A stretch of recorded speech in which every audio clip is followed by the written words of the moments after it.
ఎవ్వరూ స్పందించి ఆన్సర్ చేసిన వాళ్ళు అసలు ఎవ్వరూ లేరు. తర్వాత 18 మంది ఎట్లొచ్చిర్రు, వాళ్ళకి సంబంధించిన ఏమి ఇచ్చిండ్రు, ఏ విధంగా మీరు ఒక క్లారిఫికేషన్ ఇచ్చి పెట్టారు అన్న దానిపైన కూడా ఇంతవరకు ఎటువంటి స్పందన అనేది రాలేదు. అది వస్తుంది అనే నమ్మకం కూడా మాకు లేదు. అన్నీ పక్కన పెడితే కేవలం మధ్యంతరుల ఉత్తర్వుల పైన, అంటే అక్టోబర్ 15కి ఇంకా ఫైనల్ ఆర్గ్యుమెంట్స్ అవ్వకముందే ఏదైనా అపాయింట్మెంట్ ఆర్డర్స్ ఇచ్చిన రాష్ట్రం ఉందంటే అది ఫస్ట్ నేనైతే ఇదే చూస్తున్నా. మాకున్న నాలెడ్జ్లో ఈ ఫస్ట్ చూసింది ఇదే. ఇంతకు మించి ఇంకా దీనిపైన చెప్పడానికి మాటలు కూడా రావట్లేదు. ఇంకా మేము ఇంకొకటి ఏం చెప్పాలనుకుంటామంటే జీవో 29 అనేది దీనిపైన మేము రిజల్ట్ వచ్చినప్పటి నుంచి కొట్లాడుతున్నాం. దీనిపైన మేము డైరెక్ట్గా డిప్యూటీ సీఎం గారిని కూడా కలిసి సార్ ఇది సమస్య, ఈ విధంగా రిజర్వేషన్స్ లేకుండా, మాకున్న రిజర్వేషన్స్ ఇవ్వకుండా, మాకున్న వాటిలోనే మమ్మల్ని తీసుకెళ్ళడం అనేది కరెక్ట్ కాదు. ఒక రిజర్వేషన్ అభ్యర్థి వాళ్ళు మెరిట్లో కనుక జాబ్ సాధించుకోగలిగితే ఖచ్చితంగా వాళ్ళని మెరిట్లో కన్సిడర్ చేయాలి. ఇది లేదు, దీనిపైన మీరు స్పందించండి అని చెప్పినాం.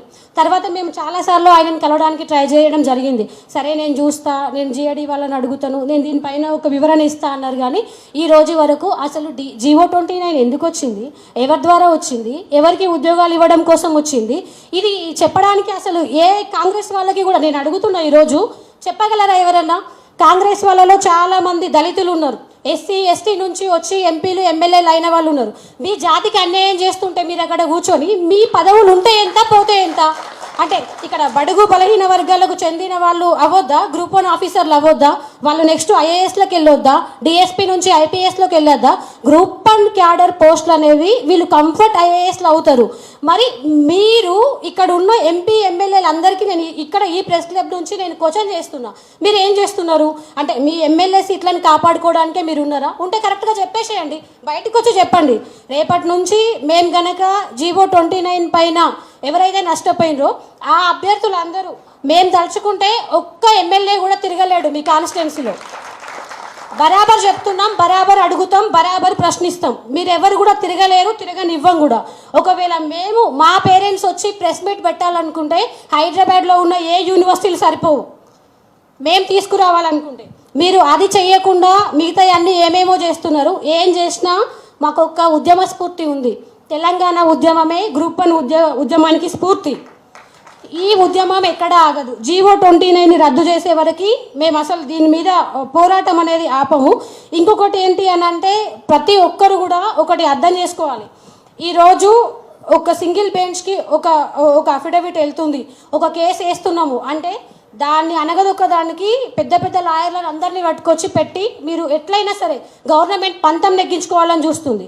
అసలు ఎక్కడి నుంచి వస్తున్నాయి మీరు డబ్బులు? తెలంగాణ ప్రజలు కట్టే ట్యాక్స్, తెలంగాణ ప్రజల డబ్బులతోటే మీరు అడ్వకేట్స్ని పెడుతున్నారు. అక్కడ తెలుగును అవమానిస్తున్నారు, తెలంగాణని కూడా అవమానిస్తున్నారు, తెలంగాణ యాస భాషను కూడా మీరు అవమానిస్తున్నారు. ఇది కరెక్ట్ కాదు. దీనికోసం కాదు కొట్లాడి తెచ్చుకుంది తెలంగాణని. రేవంత్ అన్న మీరు ఒకటి గుర్తు చేసుకోవాలి. 2023 అక్టోబర్లో ఇదే ప్రెస్ క్లబ్కి మీరు వచ్చి ఒక 2 లక్షల ఉద్యోగాలకి ఈక్వేషన్ చెప్పారు. మీరు గ్రూప్ 1 రాసిన వాళ్ళు ఒక 6 లక్షల మంది ఉన్నారు. మీ కుడి ఎడమ మీ పేరెంట్స్ అందరు కలిపి నాకు ఓట్లు వేయండి, మీకు 2 లక్షల ఉద్యోగాలు నేను జాబ్ క్యాలెండరు ఫస్ట్ ఇయర్లోనే ఇస్తామని. ఇప్పటి వరకు అది ఎక్కడ పోయిందో అది మీకే తెలియాలి. అది మీకే వదిలేస్తున్నాం. మేము ఇప్పుడు చెప్పదలుచుకుంది ఏంటి అని అంటే మాకు సింగిల్ బెంచ్ ఇచ్చిన జడ్జిమెంట్ పైన సమగ్ర విచారణ ఆల్రెడీ అయిపోయింది. అది ముందుకు తీసుకురావాల్సి ఉంది.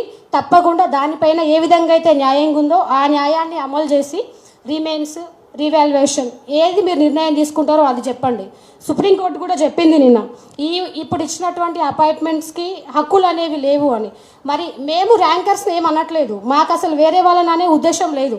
కష్టపడ్డ వాళ్ళలో అందరూ కష్టపడి వచ్చిన వాళ్ళు కూడా ఉన్నారు. మాకు కావాల్సింది ఒక న్యాయం, ఒక ధర్మం. ఇన్ని సంవత్సరాల నుంచి కొట్లాడిన ఈ పోరాటంలో కొంతమంది అభ్యర్థులు వాళ్ళకు కనీసం తినడానికి తిండి లేక 5 రూపాయల భోజనం చేసి ఇప్పటికీ బస్ స్టాప్లలో పడుకునే వాళ్ళు ఉన్నారు. అలాంటి వాళ్ళకి న్యాయం జరగాలి. దళితులకి ఎవరైతే ఈ జీవో 29 వల్ల నష్టపోయిన వాళ్ళందరికీ న్యాయం జరగాలి. ఒక తరం నష్టపోయింది దీనివల్ల.